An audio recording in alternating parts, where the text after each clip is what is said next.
നമസ്കാരം. JB ജംഗ്ഷനിലേക്ക് സ്വാഗതം.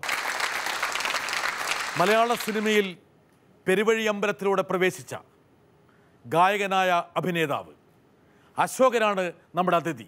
അശോകനെ നമുക്ക് സ്വാഗതം ചെയ്യാം.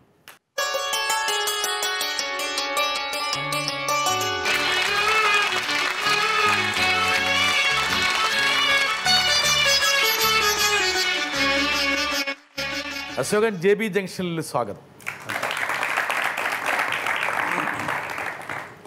ഈ ഒരു ജംഗ്ഷൻ്റെ പ്രത്യേകത എന്ന് വെച്ചാൽ ഇവിടെ വന്ന ആൾക്കാർ മനസ്സിലുള്ളത് സത്യസന്ധമായിട്ട് പറയുന്നൊരു ജംഗ്ഷനാണ്. ഇപ്പോൾ എന്തെങ്കിലും കള്ളത്തരം പറയണമെന്ന് ആലോചന ഉണ്ടെങ്കിൽ മാറ്റി വെച്ചേക്കെ. കാരണം നമ്മൾ എറണാകുളം ജംഗ്ഷനിലൊക്കെ വന്ന് വിടുന്നതല്ലേ. അതെ അതെ. അശോകനെ നോക്കുമ്പോൾ അശോകൻ്റെ കണ്ണുകളിലാണ് എനിക്ക് കൂടുതൽ.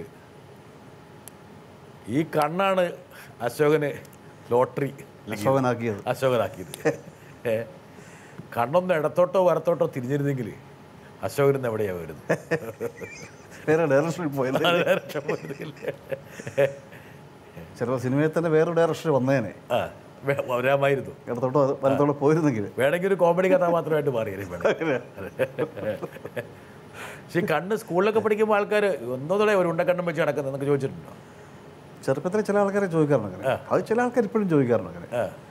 പിന്നെ ചിലർക്ക് ഈ ഇഷ്ടപ്പെട്ടവർ ചോദിക്കുന്നവരുണ്ട്, അത് ഇഷ്ടപ്പെടാതെ ചോദിക്കുന്നവരുണ്ടാവും. ഞാൻ മനസ്സിലാക്കുന്ന കാര്യം. കാരണം ഈ പറഞ്ഞ ഇഷ്ടപ്പെടുന്നവരുണ്ട്, ഇഷ്ടപ്പെടാത്തവരുണ്ടാകാം. പത്മരാജൻ പരസ്പരത്തും പറഞ്ഞിട്ടുണ്ട്, ഈ മെലിഞ്ഞുണങ്ങിയ രൂപത്തിൻ്റെ ഈ രണ്ട് കണ്ണാണ് എൻ്റെ മൂന്നാം കണ്ണിനെ തുറന്നത്. അല്ലാതെ അദ്ദേഹം പലപ്പോഴും പറയുമായിരുന്നത് ഇൻ്റർവ്യൂകളിലും. എന്നെ അതിനകത്ത് പടത്തിൽ സെലക്ട് ചെയ്തപ്പോഴും അത് ബലാജൻ ചേട്ടനും വൈഫ് രാധചേച്ചിയും നിർമ്മാതാവ് പ്രേംപ്രകാശും ഇവരൊക്കെ ഈ കണ്ണിൻ്റെ അന്നത്തെ അവർക്കൊരു പ്രത്യേകതയായിട്ട് തോന്നി. അതുകൊണ്ടാണ് ആ സിനിമയിലെ ആ കഥാപാത്രത്തിന് ആപ്റ്റായത്. എന്നെ ചൂസ് ചെയ്യാനുള്ള കാര്യം പ്രധാനമായൊരു സിനിമ പെരുവഴിയമ്പലം 33 വർഷമല്ലേ? 35-35ാമത്തെ വർഷമായി. 35ാമത്തെ വർഷം. ആ വർഷമൊക്കെ കണക്കൂട്ടി കഴിഞ്ഞാൽ അശോകൻ്റെ പ്രായം വേണം ഇപ്പം ഈ പിള്ളേർ വേണമെങ്കിൽ കണക്കൂട്ടിയെടുക്കും. അതാണ് പ്രശ്നം. അല്ല, അവർക്കറിയാം 10-30 വയസ്സുകളെന്നുള്ളത് അവർക്കറിയാം. അതെ, നമ്മൾ ബാലനാടനായിട്ടാണ് വന്നത്. അല്ല, ഇവരൊരു പക്ഷേ സിനിമ കണ്ടിട്ടുണ്ടാകാൻ വഴിയില്ല. പക്ഷേ ഈ സിനിമ ഈ ടെലിവിഷനിലുള്ളതുകൊണ്ട് അത് അങ്ങനെ ഉണ്ടാകാം. കുറേയെങ്കിലും ഇതിനകത്ത് കണ്ടിട്ടുണ്ടാകും അല്ലേ? പലരും കണ്ടിട്ടുണ്ടോ? കണ്ടിട്ടുണ്ടോ? വിഷ്വൽസ് മോശമാണ്, പക്ഷേ അതിലും ഇതാണ് നിൽക്കുന്നത്. ഒരു പക്ഷേ പത്മരാജൻ പറഞ്ഞിട്ടുണ്ടാവും ക്യാമറമാനോട്, അവിടെയാണ് നമ്മൾ പിടിക്കേണ്ടത്. ഉണ്ടാവും. അല്ല, അന്നത്തെ ആ രൂപവും ഒക്കെ ശരീരത്തിൻ്റെ ഘടനയൊക്കെ വേറെ പലരും പറഞ്ഞു. നോവൽ വായിച്ചപ്പോൾ തോന്നിയ, അവർ ഈ നോവൽ പലരും വായിച്ചിട്ട് ചിലർ തോന്നി ആ നോവലിനകത്ത് പറഞ്ഞിരിക്കുന്ന അല്ലെ അന്നൊരു അതിനകത്ത് സ്കെച്ച് ഉണ്ടായിരുന്നു. രാമൻ എന്ന് പറഞ്ഞ കഥാപാത്രം, അതിനകത്ത് എല്ലാ കഥാപാത്രങ്ങളും, പ്രത്യേകിച്ച് രാമൻ എന്ന് പറഞ്ഞ കഥാപാത്രത്തിൻ്റെ സ്കെച്ച് സിനിമ കണ്ടപ്പോൾ ഉദാഹരണത്തിന് ഡയറക്ടർ സിദ്ദിഖ് തന്നെ പറഞ്ഞു, ഇത് അവരുടെ മനസ്സിൽ തോന്നിയ അല്ലെങ്കിൽ ആ നോവലിൽ കണ്ട അതേ രൂപം തന്നെ അഭിനയിച്ച പാളിനെ കണ്ടപ്പോൾ അവർക്ക് തോന്നിയെന്ന്.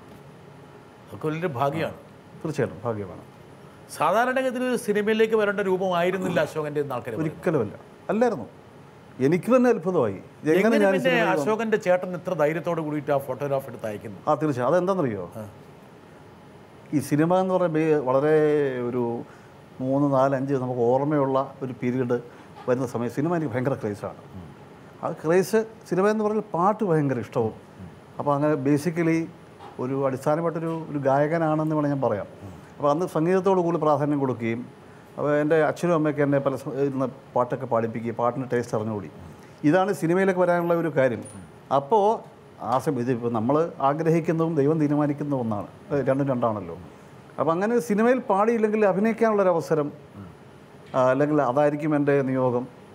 അപ്പോൾ ചേട്ടൻ പറഞ്ഞു, ഇങ്ങനെ നമുക്ക് ചുമ്മാ വന്നൊരു കത്ത് അയക്കാം, നീ ചുമ്മാ അത് അവരെ. അപ്പോൾ ഞാൻ പറയാം, എൻ്റെ ഈ രൂപം വെച്ച് എങ്ങനെ സിനിമ എടുക്കാൻ ഒരിക്കലും കിട്ടത്തില്ലെന്ന് പറഞ്ഞു. ചുമ്മാ രസം, നമുക്ക് അവരെ ഒന്ന് കളിയാക്കാം. പുള്ളി തമാശ പറഞ്ഞാണ്. അങ്ങനെ അതിൻ്റെ പരസ്യം കണ്ടിട്ട് പുള്ളി എന്നെ കത്തൊക്കെ എഴുതി പ്രൊഡ്യൂസർക്ക് അയച്ചു. പ്രൊഡ്യൂസർ പ്രേംപ്രകാശ് ചേട്ടനാണ്, അദ്ദേഹത്തിന് അയച്ചു. ഒരാഴ്ച കഴിഞ്ഞപ്പോൾ എൻ്റെ മറുപടി വന്നു. നിങ്ങളുടെ കത്തും ഫോട്ടോയും കിട്ടി, തിരുവനന്തപുരം ഹോട്ടൽ നെവുഞ്ചത്തിൽ ഇത്രാം തീയതി, ഒരു ജൂണിലായിരുന്നു ഡേറ്റ്, 6 or 7 കണ്ട് എനിക്ക് ഓർമ്മയുണ്ട്, ഇപ്പോൾ ചെറുതായിട്ട് ഓർമ്മയുണ്ട്. അന്ന് ആ ഇൻ്റർവ്യൂവിൽ പങ്കെടുക്കണം എന്ന് താല്പര്യപ്പെടുന്നത് പുറകത്ത്. അപ്പോൾ അന്ന് ജീവിതത്തിൽ ആദ്യമായിട്ടൊരു സിനിമാ നിർമ്മാതാവിൻ്റെ കത്ത് വരിക. നമ്മളപ്പോഴും ഞാനെപ്പോഴും ഈ സിനിമയുടെ കാര്യങ്ങളൊക്കെ അന്ന് പ്രീ ഡിഗ്രി സെക്കൻഡ് ഇയർ ആണ്, ഫസ്റ്റ് ഇയർ അന്ന് പ്രീ ഡിഗ്രിയാണ്, ഫസ്റ്റ് ഇയറാണ്.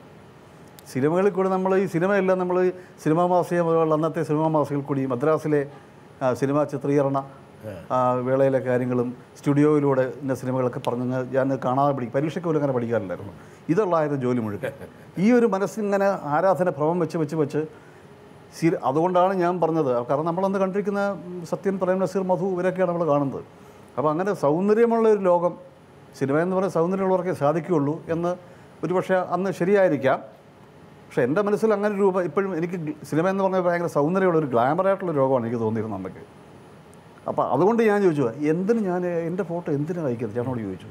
ഇത് വളരെ മോശം, എനിക്കൊന്നത് അഭിനയമായിട്ട് യാതൊരു ബന്ധവുമില്ല. എനിക്ക് ഒന്നും പറയും, പാട്ടൊക്കെ അത്യാവശ്യം പാടും എന്നുള്ള ഒരു ഇതുമില്ല. സാരമില്ല, നീ ചുമ്മാ അവിടെ എന്നതായി നമുക്ക് നയിക്കാം. അപ്പോൾ അങ്ങനെ ഈ കത്ത് വന്നു. എനിക്ക് സന്തോഷം കൊണ്ട് എനിക്കങ്ങ് ഭയങ്കര ഒരു നിർമ്മാതാവിൻ്റെ കഥ, ജോസ് പ്രകാശ് സാറിൻ്റെ അനിയനാണ് പ്രൊഡ്യൂസർ, അതൊക്കെ അറിയാം. അതും നമുക്കൊരു ക്രൈസായി. ഡയറക്ടർ പത്മരാജൻ, അദ്ദേഹം വളരെ മികച്ച സാഹിത്യകാരനാണ്. അപ്പോൾ അങ്ങനെയൊക്കെ ഭയങ്കര ഒരു ഇതൊക്കെ ഉണ്ടായി. അങ്ങനെ ഇൻ്റർവ്യൂവിന് പോയി എന്നെ ഭാഗ്യവശാലിൽ സെലക്ട് ചെയ്തു. അതാണ് ഒരു സത്യം. കാരണം ആ രൂപം ആവശ്യമായിരുന്നു. അശോകൻ്റെ കണ്ണ് തള്ളിപ്പോയി, എൻ്റെ കണ്ണ് തള്ളിപ്പോയി. കണ്ണ് തള്ളിപ്പോയി എന്ന് പറയുമ്പോൾ 1 കിലോമീറ്റർ അപ്പുറത്തേക്ക് പോയി താഴെ വീണമെന്നൊരു സംശയമാണ്.